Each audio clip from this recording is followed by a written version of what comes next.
A government big enough to make sure that nobody can make a bad decision is big enough to make sure that nobody can make an innovative decision.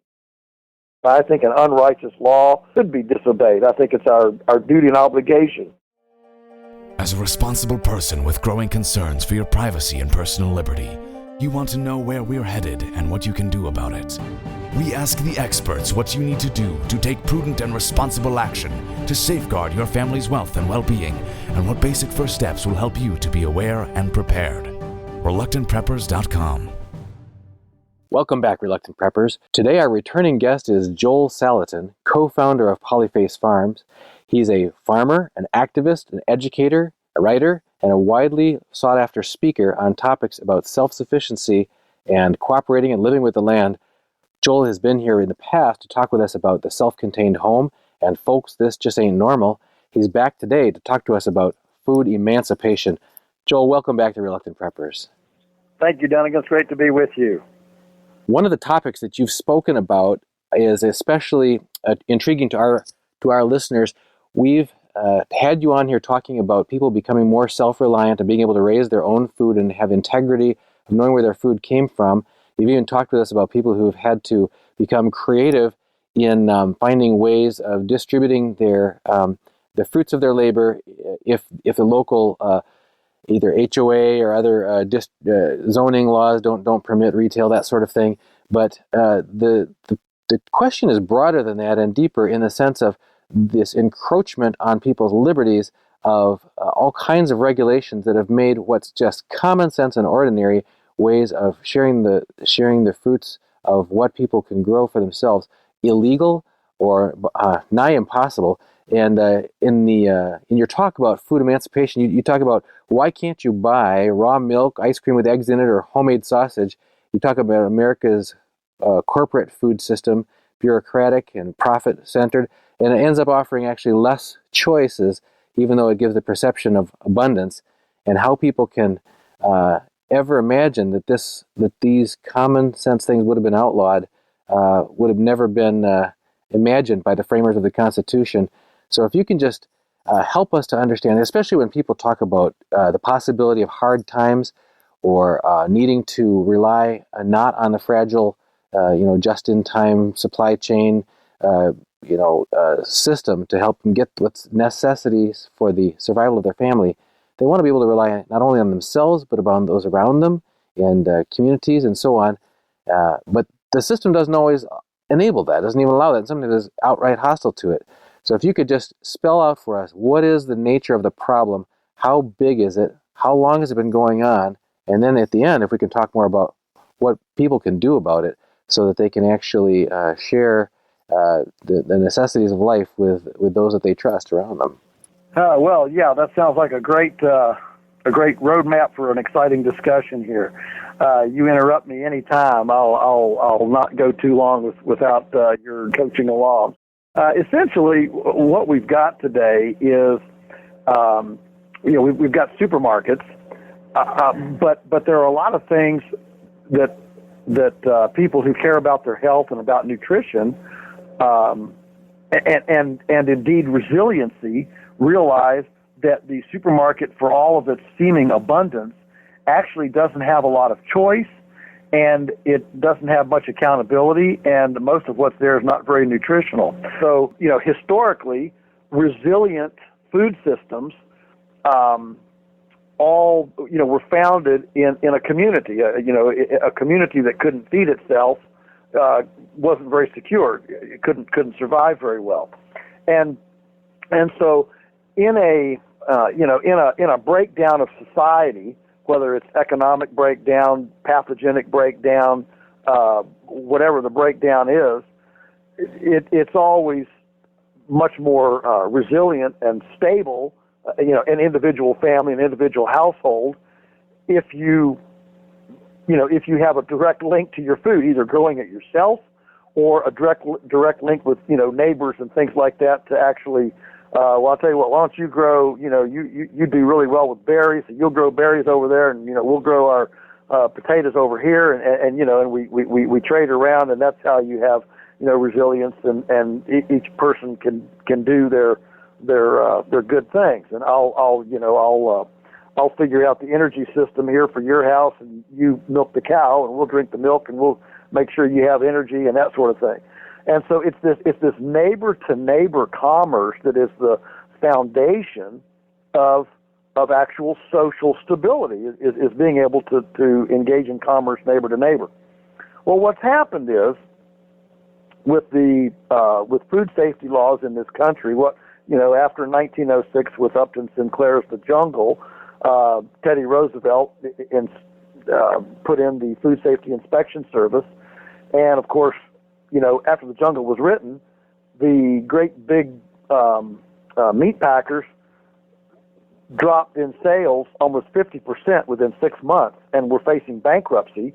People were moving back to their community, slaughterhouse and community food systems there in the early part of the 1900s, and the big packers begged Teddy Roosevelt, please give us government inspection so we can get our credibility back and get our customers back. And so, of course, he was a socialist, and so he said, sure, I'll do that. So he gives them an agent, he gives them the Food Safety Inspection Service, which start like all these things. They start very sincerely with good intentions, but what it has morphed into is essentially a food tyranny, to where I can't sell you a glass of raw milk from my cow. I can't make a quiche and sell it to you. And we now have tremendous increasing numbers of certifications and GAP, good agriculture practice requirements, all sorts of things that make it incredibly difficult to engage in neighbor-to-neighbor food commerce. And so this affects the amount of choice that I, as a consumer, can enjoy. It pushes me more to the supermarket, makes it very difficult or illegal, impossible for me to acquire the food of my choice from the source of my choice. And secondly, it has a huge impact on the cost of local food, because with the regulatory environment, the stipulations are not scalable. They scale up very well. They're primarily industrial requirements. They scale up very well, but they don't scale down very well. Let me give you. I'll finish with a little story that just happened this week. So on our farm, we're getting ready. We do a lot of activities here. We do. People come to the farm and buy things all the time, and so we have this steady flow of people, and we service 6,000 families, and we'd like to take some of the things that we do, like overages, and turn them into a value-added product. Pot pies, shepherd pies, meat pies, chicken broth, lard. Basic kind of boxable prepared foods. And so anyway, so last week I had the inspectors out. We have a real nice kitchen on the farm. It's 2 ovens and just a beautiful. I mean, it's the one that we use for all of our interns. We have an on-farm chef in the summer that does our evening meal cooking, and so it's a spacious, beautiful, nice kitchen. And inspector walks in. Oh, he said, "This is nice. This is beautiful. Nice fiberboard walls, washable walls. I mean, all the stipulations." He says, "Where's the bathroom?" I said, "Well, we've got 4 bathrooms 100 yards away. We have 2 in our house, 2 in Mom's house. We've got 2 porta potties, including a handicapped one over just 50 yards away." And he said, "Oh, you have to have a bathroom hooked up to it, adjacent to the kitchen." I said, "Well, why? 100 yards. Why is that too far to walk?" He said, "Well, you just have to have one." And so you can't make a single pot pie and sell it out of here, without an approved, licensed, compliant, septic system, drain field, $20,000 deal. And I said, "Well, now wait a minute. If I had a food truck, if I had a trailer, and I was making pot pies and selling them on the street in Stanton, I don't need a bathroom." He said, "No." He said, "If you have a food truck, there's no bathroom requirements whatsoever." I said, wait, let me get this right.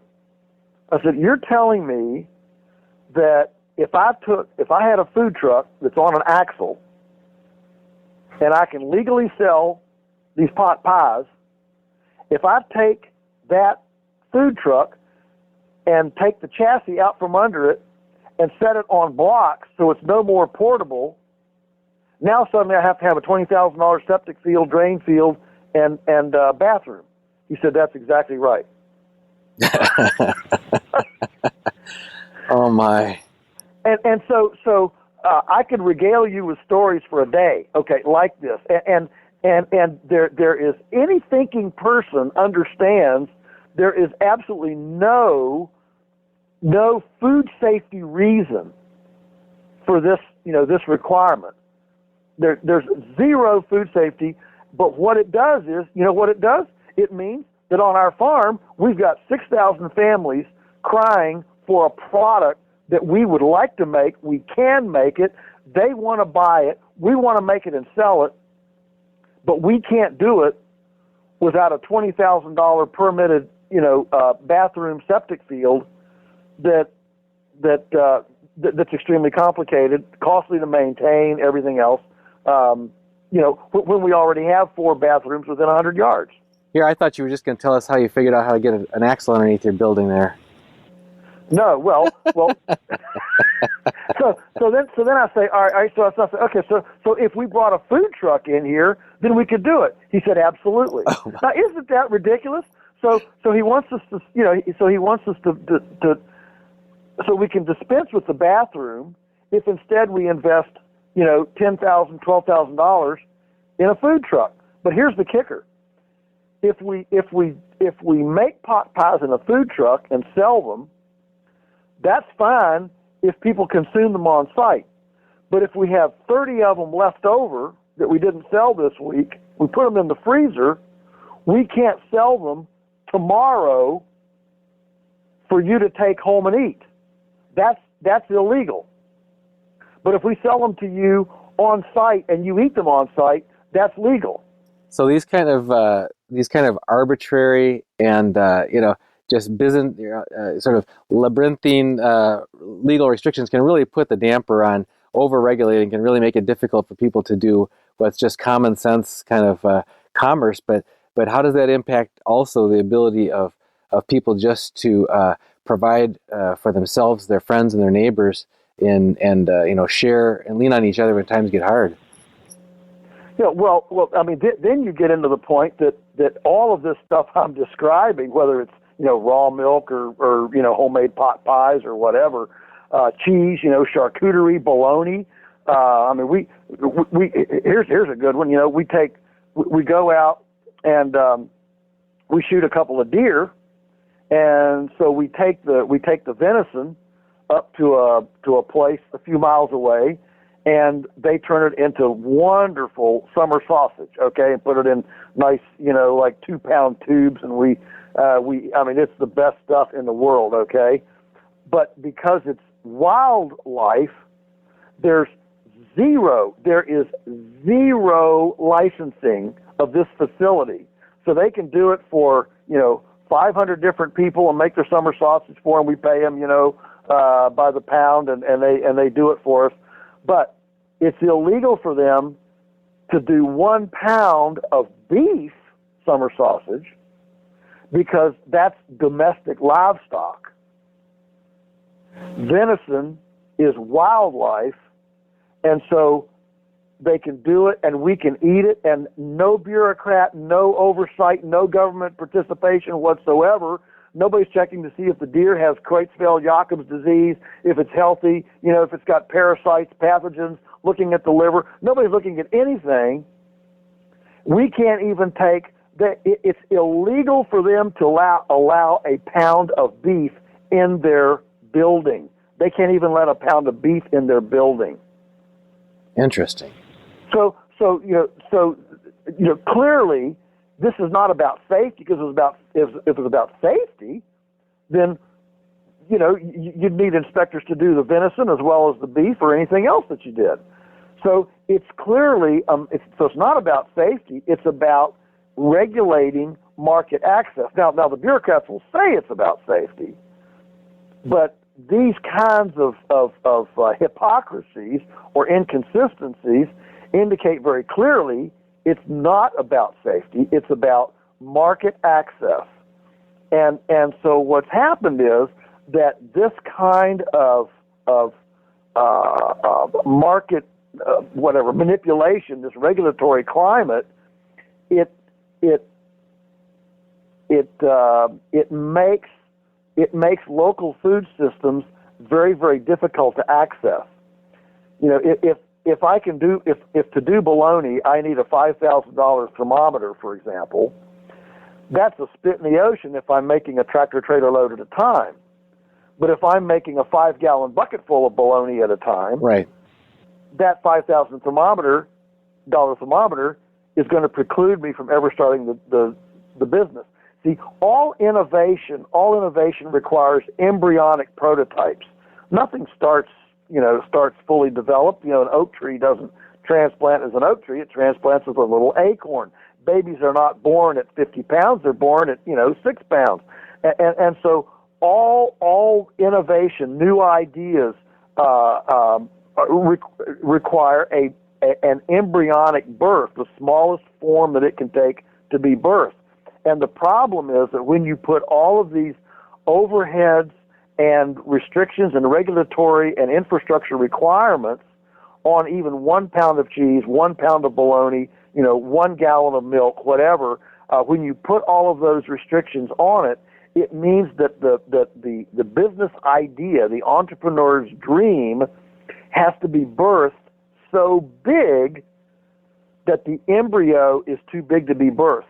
And I can tell you that there are thousands and thousands and thousands of frustrated entrepreneurs ready to serve their neighbors with resilient, stable, neighbor-to-neighbor food sufficiency that are unable to do it because they can't put together all the capital to launch under these kinds of heavy-handed circumstances.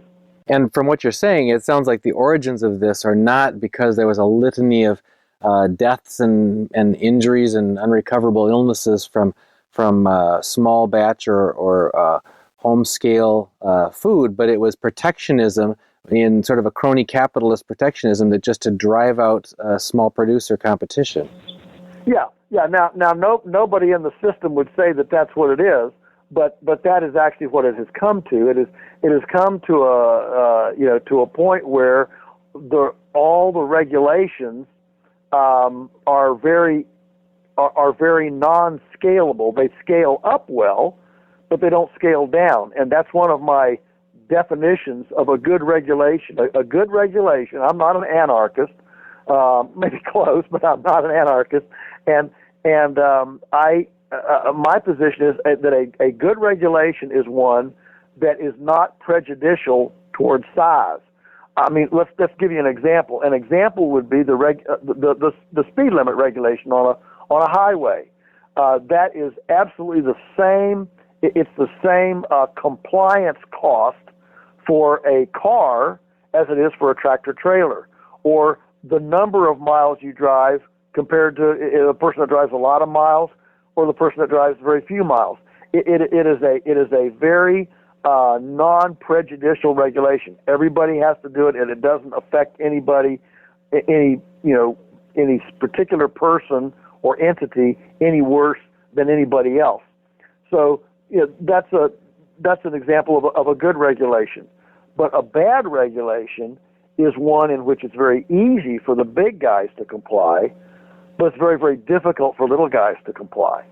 Now, do you think in some of those areas that, I mean, I'm thinking like food holding temperatures and not mixing of, using the same cutting board for raw poultry versus raw salad. There's some things that make a lot of sense, but that also doesn't seem to impose a undue burden on the small producer. Do you think that some of the virtuous intent of some of those non-scalable rules could be remedied with some intelligent counter proposals? And are you aware of any organizations or who have said to whoever it is that's setting these regulations, look, if you'll just address these 10 concerns in this way, you can alleviate the undue burden and still look after public safety.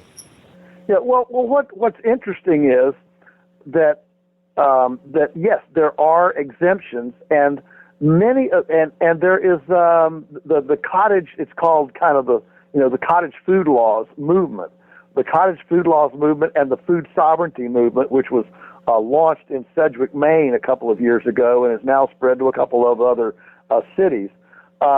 This whole this whole libertarian food local food community movement is definitely gaining steam, and there's more and more interest in it as people, as consumers realize, well, I want this and I can't get it. So there's definitely movement here. And what's interesting is that almost all of the exemptions, or the I'll just call them exemptions, or the freedom. Let's call it freedoms. Let's not stigmatize it with exemptions. Let's call it the freedoms that are offered.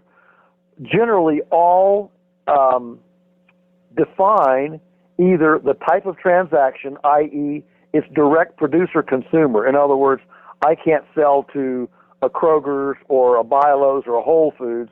I have to sell directly to what's called an end user. So if you're going to buy my stuff, take it to your kitchen, fix it for yourself and your family, that's called an end user. It can't go to a middleman, okay? So they define it by type of transaction. That's a real common one. They define the liberty by numerically, number of milk cows. In poultry, it's number of chickens slaughtered per year, number of eggs laid per year. Okay, there are wonderful those kinds of things.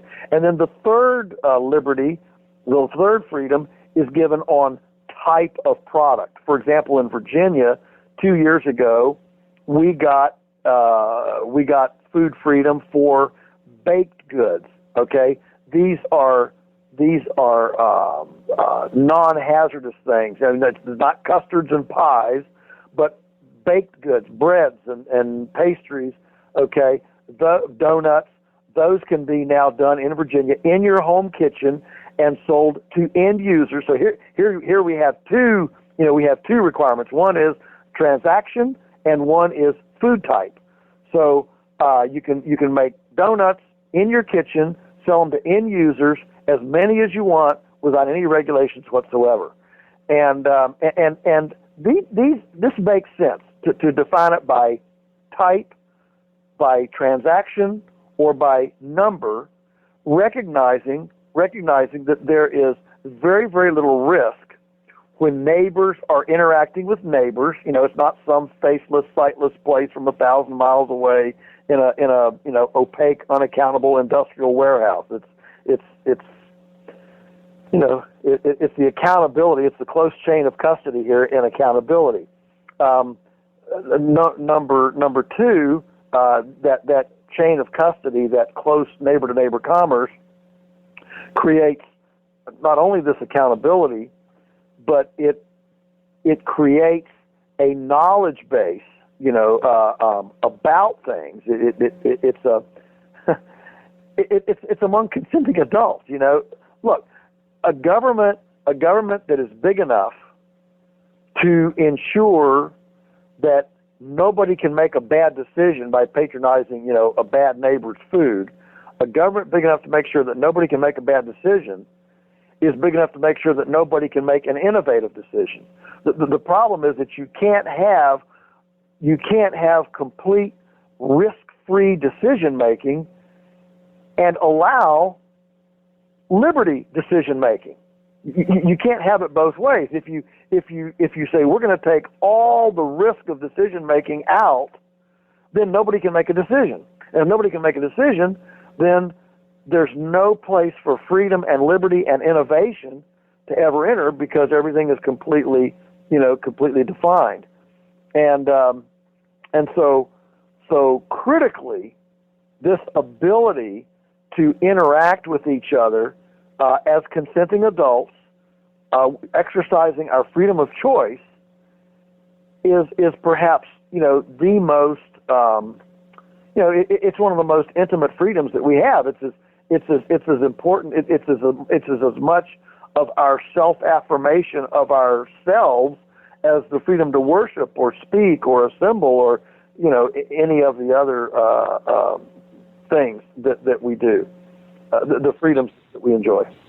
Speaking of freedoms, why wasn't the right to grow and share and sell to each other the produce of our own farms, our own communities, why wasn't that guaranteed in the Constitution or the Bill of Rights?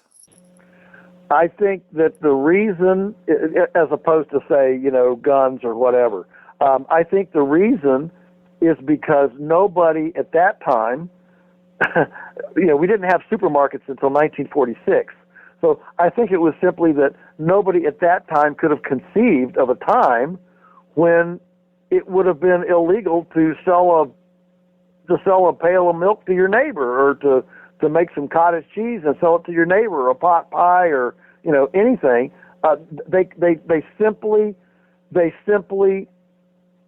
could not have imagined that would ever happen, and so it wasn't on their radar. It's just like they couldn't have imagined computers or jets or whatever else, escalators.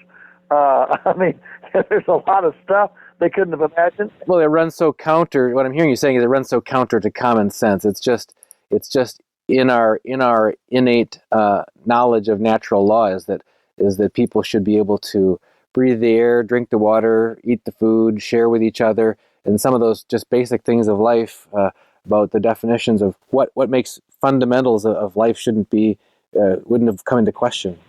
Sure. Well, when you bring up natural law, what we're hinting at is, do I own myself? Do I? Who owns me? And we went through this with the with all the non-public education, from homeschooling to parochial schooling to correspondence course schooling back 35 years ago when we had all these legal battles over who owns the child. And of course the government said, well, we own the child, and different groups said, well, no, children are owned by God, we're custodians, there were numerous answers to that, but there were a lot of other views besides the state owns the child. And today we're back to this same question of who owns me, and do I have the choice to decide my own body's fuel? And you see, if the state owns me, if society owns me, then it has a vested interest in making sure I don't participate in reckless activity. Reckless activity, of course, being defined by the orthodoxy of the day. The orthodoxy of the day, of course, today being defined by Monsanto, Tyson, Ciba-Geigy, and Archer Daniels Midland. So that's the orthodoxy of the day defines risky behavior, and so I think it's fascinating that for 50 years the most credentialed experts in the government told us and promoted us eating, using hydrogenated vegetable oil, get rid of that butter, get rid of that lard, and go to, margarine and Crisco and hydrogenated vegetable oil. Now here we are 50 years later, not only are they saying it's not good for you, the tolerance level is not just a few pounds a year, it is zero. There is zero tolerance. And yet this was the official dietary guidelines, the official instructive push from the most credentialed experts in the entire society. That is why innovation can only come in a climate where we ensure the ability of the lunatic fringe, the radicals, the heretics, to survive.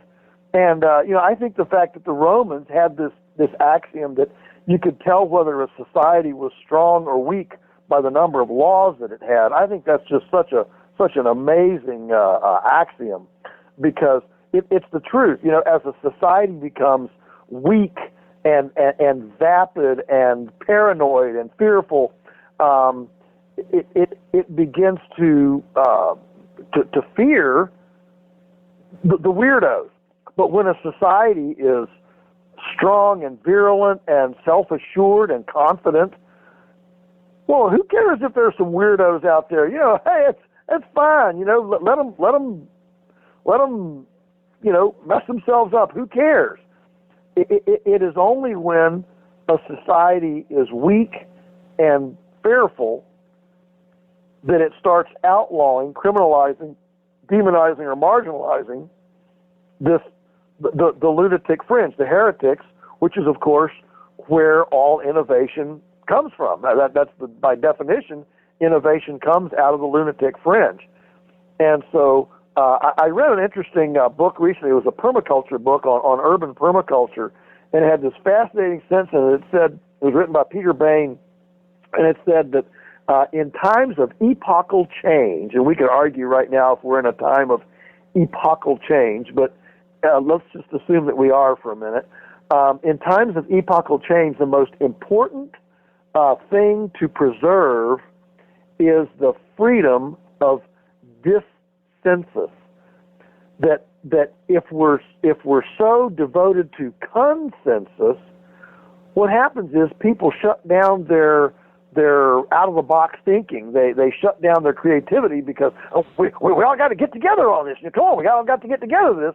And we're so concerned about coming to consensus that we forget that the real breakthroughs are when we preserve dissensus and listen to the rabble-rousers. So the question is, who owns me? And when the government says, that they own me as an individual, well, they have a vested interest in making sure that I don't drink raw milk or that I don't eat compost-grown tomatoes or homemade charcuterie because, that could make me, that's risky, that's unsanctioned, it's unlicensed behavior and food choices. And so when a government, I say when a government gets between my lips and my throat, I call that an invasion of privacy. Well, we've had a recent guest on, Mike Rivero, who was talking about for-profit corporations who are using up the last remaining unpolluted aquifer in California, taking the Californians' own water and then bottling it, selling it back to them at a huge profit. Other examples you mentioned, like GMO producers, ADM or others, who are basically creating frankenfoods and then patenting them and then going criminally prosecuting other farmers whose crops are contaminated by this. Yeah. And so we've dealt with that both. You mentioned homeschooling, but I'm thinking about home birth as well. Basically, all of the critical components of life itself. That is birth and raising of children, eating, drinking, and all of those things becoming and educating, all of those becoming monopolized by a profit-seeking elite that then outlaw with always these virtuous-sounding rationalizations of why these things are being outlawed. It's for your own safety, it's for your own good, it's because you're not qualified, whatever. But the outcome is people falling into this passive, dependent state of mind. And you mentioned that it shuts down people's innovative bent and our creativity. I mean, that's our natural gift. So we have Yankee ingenuity, that sort of thing. That's how humans have survived these many years, is through our stubborn creativity. And so people are concerned, and people now looking at the fragility of modern society and saying, I don't trust that. I don't want to bank my family's survival on all this working out optimally. I want to have a plan B. I want to have more resilience. So if you could kind of guide us now into what kinds of things can people do to opt out of this servile dependence, no matter how rationally it's promoted or packaged, it doesn't sound like it really holds much water. It's not really for our own good. So what can people do who say, enough, I've had enough of that, I will no longer be dependent on that, I want to make sure that I can provide for my family, my neighbors, my friends, and then also, is there things they can do to influence their communities to opt out of this as well? Yeah, it's a great question. Well, first of all, and I know that our listeners here absolutely get doing for yourself. So I mean, and the truth is, there are a lot of things you can do for yourself. Whether it's have your garden, a beehive on the roof of the house, a cistern, collect the roof water. Go to a grate, go to a replumb a little bit so that you don't put potable water in your toilet, drop your water bill, drop your sewage, and put on a solarium on your house so so that you're not spending as much on energy, and you can grow, your lettuce and stuff in the wintertime, season extension, take that basement cold corner, put a little wall around it, put a bunch of insulation in there, make a root cellar so you can take your squash and your pumpkins and your sweet potatoes and your potatoes and carrots and turnips, and you can put them in there for the winter. There's a lot of things, that you can do in your own domicile to turn it from a net liability and turn it into a net asset from an energy, water, food, standpoint. So, that's certainly a starting place. But then beyond that, as we've talked about this commerce, beyond that, then build relationships with actual food producers in your community. Fortunately, this, what I call the local food tsunami, is real. And I've talked a lot about pushback here today, and we can throw stones at Monsanto or whatever. But the truth is that if you build relationships with the farmers in your community who are not beholden to Monsanto, who are doing building soil and growing crops that you can save seed from, for example, open pollinated, not doing GMOs and things like that. If you build a relationship with these folks, you will have a direct line into your food, and to be able to lie down at night and visualize your food chains going directly to fields, within walking or bicycling distance from your home, of people that you know by name and you can, have a relationship with. That is so much more spiritually and physically and emotionally, gratifying and resilient than lying down at night knowing that, well, let's see, the free trade treaties have to keep going. There can't be any wars. The longshoremen have to be happy with their wages. The Teamsters have to be happy with, the diesel has to keep flowing. I mean, you think about all the things that have to run in synchronicity to maintain that 3-day supply of food in the supermarket, and it's actually an extremely fragile system. So as you develop this relationship with your farmers, then you start building your larder. And we don't use the term anymore, but I'm a huge believer in a larder. I mean, today, if we lost power and lost the whole thing, I've got, Teresa cans, 800 quarts of stuff every winter. I mean, I've got months of food here. We've got, all sorts of food right here. When she sends me shopping, she gives me a list. I go downstairs, I bring up a quart of green beans and applesauce and tomatoes, and that's how I go shopping. And you can dehydrate. You can make jerky. I mean, there's huge numbers of ways now. We have high-tech dehydrators, high-tech and cool, techno gadgetry in our domestic culinary arsenal. We don't have to go fetch water in a wooden bucket from a spring anymore. So use your techno gadgetry to leverage your own local food resiliency and treasures, and gradually build your own in-home larder, and gradually wean yourself away from the supermarket, and inform yourself how to cook. I mean, there is no simpler way to cook a meal from scratch than a slow cooker or a crock pot. I mean, the thing takes 40 watts of power a day. It's about as much as two flashlights, and you just stick the stuff in there in the morning. And if you eat at 4, it's ready. If you eat at 5, it's ready. If you get stuck late, you don't get in till 10 o'clock, it's still ready. And it's not dry, and it tastes great. And it just sits there and bubbles along all day, and it's juiceless. It's the easiest thing. It's a 10-minute meal.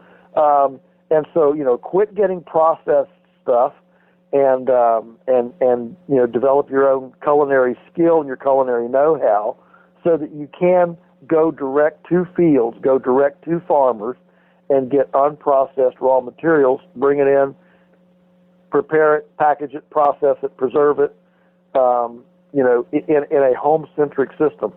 All of us understand that, that listen to this program, we know that ultimately resiliency, by definition, means that we're not depending on the government. We're not depending on Wall Street. And so ultimately, our resiliency comes down to depending on our own knowledge base, our skill level, and our own acquisition of the foundations of life. And the more we can develop that in our own home, the more insulated we'll be. And in addition to being able to take care of our own families, as you're describing, how does that? What opportunities are there for elevating this in our communities that we live in, whether it's in a small town or a suburb or whatever? What can we do to get out of this? What do you call the stupid stage or something, and actually elevate us back to reclaim some uncommon common sense in the communities where we live? Well, I guess it sounds simplistic, but my answer is have your neighbors over to dinner. It sounds simplistic and almost silly, and intuitively, we understand that that's the basis of community. But whether they're Democrats, Republicans, Libertarians, Greenies, Socialists, doesn't matter. Have your neighbors over to dinner. Cook them a really, really great meal. They'll sit down and say, wow, this is amazing. And, it didn't come out of Chef Boyardee. It didn't come from a DiGiorno's frozen pizza, And you start this conversation. And if you're doing some cool things, a solarium and, gray water return, whatever, doing some cool stuff, got some patio, potted plants there, and instead of growing, geraniums, you're growing tomatoes, and you've got a vermicomposting bin under the sink, whatever. The point is that from grassroots, from the ground up change is ultimately the way to change society. And so the Stephen Covey habits of highly effective people, one is, stay within your sphere of influence. Well, you can't influence the senator very much. You can't influence, Tyson Foods. But you know what? You can influence your neighbor. Your neighbor's sitting right there, and they're already proximate. You don't have to travel anywhere, and you can create that relational, educational, infotainment situation, with your neighbor, and it's as easy as just knocking on their door saying, hey, come over for dinner Thursday evening. And, we sequester ourselves today behind our computers, our laptops, our chat rooms, our virtual conversations. And, those are good as well as they go. But ultimately, hey, if you invite 6 neighbors, let me tell you this, and I've done some, local community activism stuff. I used to work on the newspaper and things like this. And I can tell you that in the average, our nearby city, our county has 50,000 people in it. Stanton, the city, has 20,000 people in it. So we're small town America here, okay? And I can tell you that if you got 5 or 6 of your neighbors to sign on to something, whether it's a backyard chicken, ordinance to allow backyard chickens, or food sovereignty, so that within the locale you can sell food to each other without government intervention, whatever it is, okay? If you got 6 of your neighbors to go with you down to city council or whatever, in the average community of America, not a great big city, no, but in the average community of America, you down there with 6 or 7, couples or entity people, households, and you will be the front page of the newspaper tomorrow.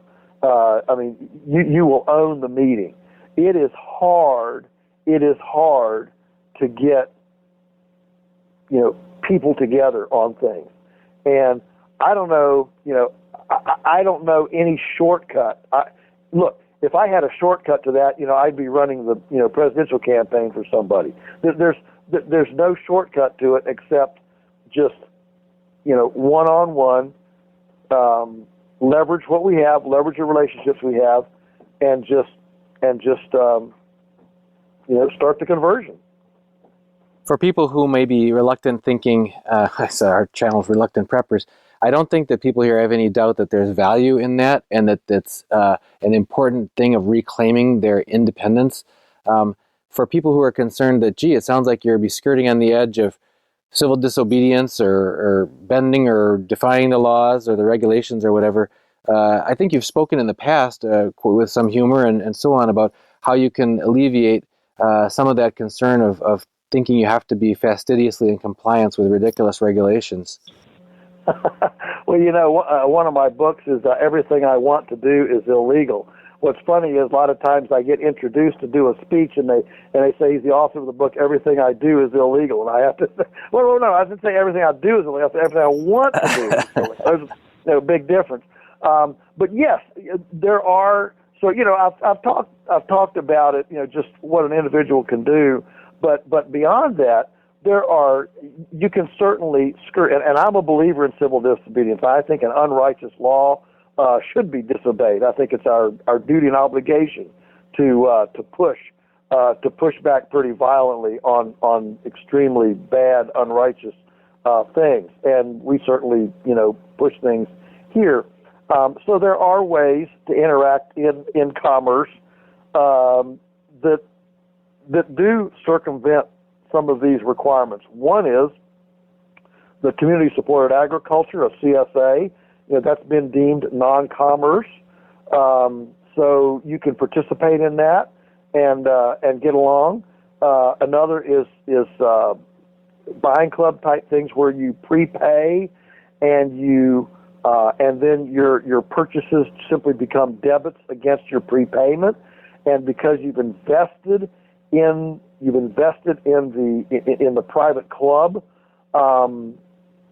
That's what's being done by John Moody in Louisville, Kentucky. They got 20,000 members, 2,300 members, on a storefront, in Louisville, and they're just flaunting. They're doing raw milk, they're doing, moldy cheese, everything illegal you can imagine. The state can't touch them because it's a private club. And so there are some wonderful mechanisms now that are being done. And of course, the group that's pushing this is the Farm to Consumer Legal Defense Fund, which is a group of attorneys who it's like the Homeschool Legal Defense Association, where you join as either a consumer or a farmer. They've got 2 different levels of joining, but it entitles you to real-time legal counsel for getting around or finding loopholes or complying easily. If every battle's not worth fighting, and so sometimes compliance is easier, sometimes non-compliance is easier, and they will shepherd you through that decision and help you. And they've got templates for raw milk herd shares and now it's morphing even to whole farm shares where people are divesting their entire farm to their customers, and so there's no commerce occurring. Everybody just invests in the farm and then gets their return on investment, which means it's not actually food sales. So there's a lot of creativity going on at the nub of this overarching government interventive regulatory structure, and I just love it. And if we spend as much time being devious, being creative at finding ways around these absurdities, if we were as aggressive about that as we are about haranguing against the system, I think we would see an explosion of really viable, vibrant, kind of countercultural food commerce that would be very exciting. Well, you've certainly given us a lot of, no pun intended, food to think, to chew on here as far as food for thought, people able to think about ways that they could broaden the avenues they have for getting food and nutrition for their family, for their friends, for their communities, without being beholden to and dependent on these large conglomerates and commercial narrow sources. And when people want to find out more about your work, Joel, where can they turn? They can come to our website, Polyface Farms. That's Polyface, Polyface Farms, and we have a website there. It has lots of information on it. Let me tell you one piece of legislation for those who are savvy and want to. I mean, everybody's got different things that they love to do, and that's the Prime Act.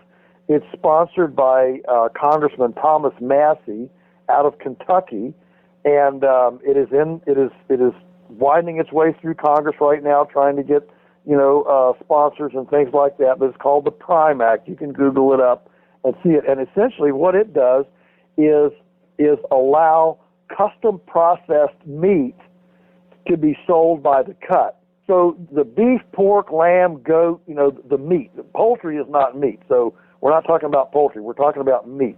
Goat, lamb, beef, pork, okay? And that has three levels of kind of